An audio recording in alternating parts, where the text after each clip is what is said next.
افغان لوبغاړي رشید خان څه کارنامه کړې ده؟ ګرانو مینوالو السلام علیکم.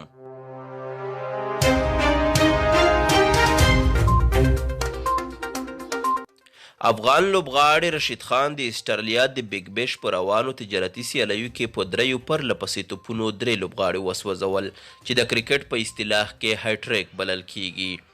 رشید خان په دغو سیالیو کې د اډلاید سټرایکرز په لوبډلې کې لوبیږي او د چهارشنبې په ورځ د سیډني سیکسرز د لوبډلې خلاف دا کارنامه وکړه.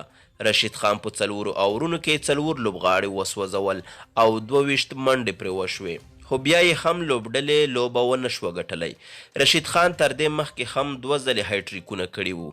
اول هایټریک یې په 2019 کال د ویسټ انډیز په تجارتي لوبو CPL کې وکړ او دویم یې تیر کال د آیرلینډ خلاف لوبو کې د افغانستان لپاره وکړ.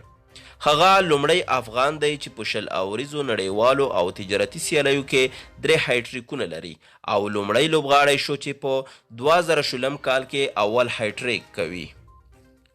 د استرالیا په بیګ بیش کې پر رشید خان سربیره 2 نور افغان لوبغاړي قیس احمد او طویر خان هم لوبیږي.